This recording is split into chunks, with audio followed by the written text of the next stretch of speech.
les poissons, je vous retrouve pour faire votre guidance du mois de juillet les poissons. On va aller voir de quoi seront faites les énergies pour les poissons, ceux qui ont leur ascendant en poisson également.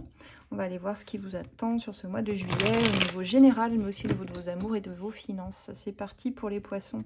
Alors les poissons, on a besoin ici de trouver un équilibre dans votre quotidien. Vous jonglez avec beaucoup de choses, beaucoup trop de choses en même temps. Votre vie personnelle, votre travail, votre vie conjugale, les enfants pour certains. C'est beaucoup, ça va être compliqué. On commence le mois en tout cas sur un besoin d'organisation, les poissons.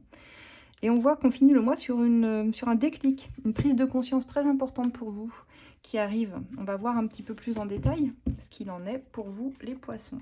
C'est parti. Alors les poissons... Alors on dit que vous êtes pas mal les poissons dans votre mental en ce moment. Vous nourrissez beaucoup vos peurs et vos doutes. Il y a des scénarios d'angoisse qui se font. Alors je ne sais pas quel domaine est concerné ici pour vous. En parallèle de ça, de vos angoisses, vous êtes pourtant dans une phase où vous êtes bien avec vous-même, je dirais, où vous faites des choses qui vous plaisent, où vous arrivez à vous reconnecter à vous-même, mais c'est quand même sur fond d'angoisse assez profonde, de ce que je ressors ici dans les cartes. Ça vous enferme en fait dans votre mental. Je dirais qu'une question amène une autre question, et ainsi de suite. Et je sens même des nuits blanches en fait pour certains, certaines, qui sont un peu compliquées sur ce début juillet. Et pourtant, ça va pas si mal sur le reste, puisqu'on voit que vous êtes dans une espèce d'énergie, d'envie de sortir, d'envie de vous reconnecter à vous-même, aux choses qui vous font plaisir. Ça roule quoi pourtant. Alors on va voir qu'est-ce qui est concerné. Alors on parle de partage, de générosité. Vous recevez beaucoup de témoignages, je pense, d'amour, d'amitié, de gens qui sont heureux avec vous. Vous avez envie de partager des bons moments. Alors pourquoi j'ai les 9 mois qui ressortent pour les poissons ?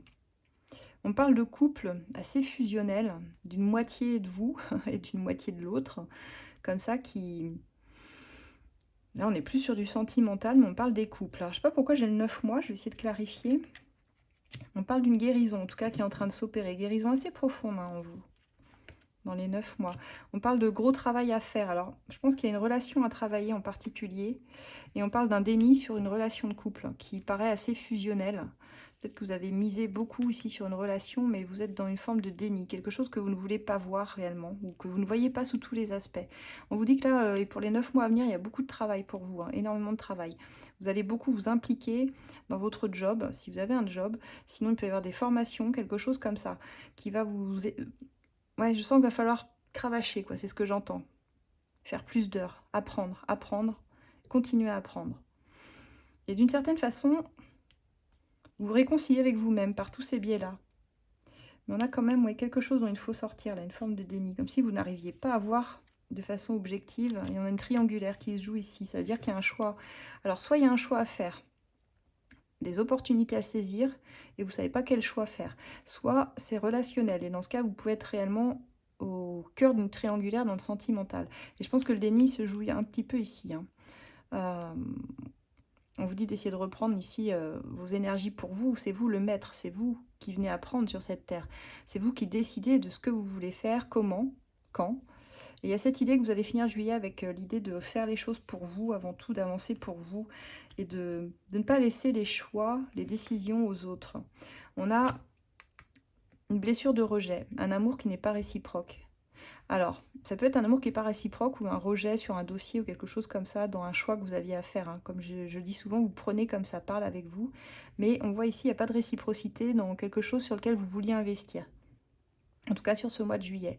Ça vient appuyer en fait sur vos doutes et sur votre mental. Là où vous aviez vos angoisses, j'ai l'impression que c'est beaucoup lié à ça, à la peur d'être rejeté, parce que ça fait partie d'une des grandes blessures de l'âme et vous venez l'expérimenter ici. Donc, je pense qu'il y a certainement quelque chose à comprendre de ce déni ici, pour sortir de cela, et pour guérir surtout, envoyer cette guérison profonde d'une blessure de rejet, en tout cas qui ressort pour vous les poissons. On va voir au niveau sentimental, pour vous, comment ça va se passer.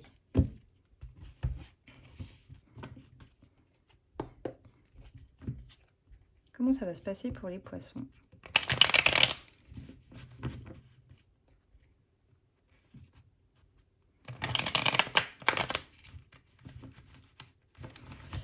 Alors, ça bloque un peu sentimentalement.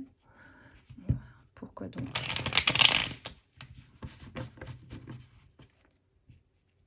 Pour les poissons. Ah, on a une rencontre amoureuse des poissons, mais qui amène de la jalousie, de la possessivité. Alors pourquoi?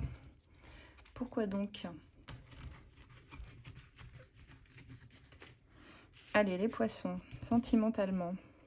Pour nos poissons, alors, on parle d'une aventure de passage hein, sur le début du mois de juillet ici. Donc une personne qui s'inscrira pas forcément dans votre vie, qui peut être liée à une reprise de contact. Alors ça peut être un ex, quelqu'un avec qui vous aviez déjà vécu quelque chose, mais dans lequel vous êtes dans l'incompréhension de cette personne et de ce qu'elle veut vraiment.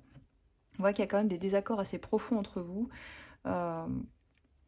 Quelque chose qui semble pas réconciliable malgré tout. Malgré cette reprise de contact, c'est peut-être pour ça que ça restera seulement passager. Mais on parle de révélation, quelque chose que vous allez comprendre, qui vous sera révélé. On voit que cette personne, elle aime bien plaire, elle a un côté un peu séducteur, séductrice. Ouais, et je pense que vous allez prendre vos distances avec elle finalement. Quelqu'un qui est très instable, qui a peur de s'engager dans la relation avec vous, et je pense que c'est vous qui allez décider ici de ne pas aller dans cette situation. On voit que c'est quelqu'un qui a des problèmes familiaux également à régler dans sa famille. Et on vous voit passer par une phase de célibat sur ouais, fin juillet, je dirais. Bon, pourtant, on voit qu'il y a quand même de la communication qui continue, mais cette personne, vous la sentez pas prête, en fait. Et je sais pas pourquoi, ça ne matche pas comme il faudrait pour le moment. On parle ouais, de communication, mais on voit que c'est une grosse épreuve entre vous, hein, les poissons. Qu'il va falloir purifier le lien, l'assainir d'une autre façon. Donc épreuve, ouais. Quelqu'un qui va vous laisser dans le silence sur la fin juillet. Donc vous allez retourner à une phase de célibat. Pas pour tout le monde, bien sûr, mais on voit quand même que ça, c'est assez marqué, ce sentiment de solitude. Du coup, je comprends mieux vos énergies générales, pourquoi vous êtes dans le doute et l'angoisse. Si effectivement, et le rejet aussi, de ce qu'on voyait, la blessure de rejet, si effectivement, il y a quelqu'un avec qui vous aviez misé sur cette reprise de contact et qui finalement, ça ne vous apporte pas du tout ce que vous vouliez, ça vient même créer des problèmes, je dirais, là où il n'y en avait pas forcément. Donc c'est une grosse épreuve pour vous, hein, sur juillet, je suis navrée. Je vous dis ce qui ressort à chaque fois. On va aller voir maintenant des petits conseils pour le financier. Donc là, c'était l'as de cœur pour ceux qui me demandent souvent. Très apprécié celui-ci. Celui d'avant, c'était l'as de lune que vous pouvez retrouver dans ma bio. Hein. J'ai tous les liens de mes créations dans ma bio. Maintenant, on va voir pour le financier. Côté finance. Est-ce que c'est mieux côté finance ? Alors, on vous dit que ça va s'arranger de garder la foi. Vous êtes sur le bon chemin, en tout cas au niveau de vos finances. Si c'est un peu compliqué, gardez la foi. On dit ton vœu sera exaucé, crois en ta magie. Ce qui veut dire que tu as le potentiel en toi créatif de voir ton vœu s'exaucer. Garde donc un esprit positif. Ça, c'est vraiment bien en tête. On te dit qu'il y aura quand même des petites dépenses imprévues ce mois-ci qui peuvent cogner un peu. Hein. Je pense aux vacances aussi qui peuvent amener cela. Et on voit qu'il y aura un gain d'argent, soit un héritage. Alors là, on parle plutôt d'un héritage, mais un gain d'argent qui va tomber à pic pour vous et qui va vous permettre de vous renflouer. Donc c'est plutôt pas mal, les poissons, pas mal, pas mal. Voilà, je vais m'arrêter là. Alors pour ceux qui souhaitent une consultation avec moi privée, tarifée bien sûr, c'est sur asdelune@gmail.com que vous pouvez me contacter par mail. C'est inscrit en dessous. Pour ceux qui souhaitent voir mes oracles, c'est sur mon shop Etsy, vous avez les liens dans ma bio. Et pour ceux qui veulent rejoindre mon groupe de voyance sur Facebook, ça s'appelle ACF Voyance, ça vous permet d'avoir une question trimestrielle gratuite auquel on répond avec plusieurs modérateurs. Alors pour adhérer au groupe, il y a un questionnaire d'adhésion qui est très important, s'il vous plaît, lisez-le sérieusement avant de pouvoir rentrer dans le groupe. Et ensuite, posez votre question. Je vous retrouve bientôt pour des lives, pour d'autres guidances sur d'autres sujets. Et je vous remercie beaucoup les poissons d'être aussi nombreux à me suivre et puis à commenter. À très bientôt.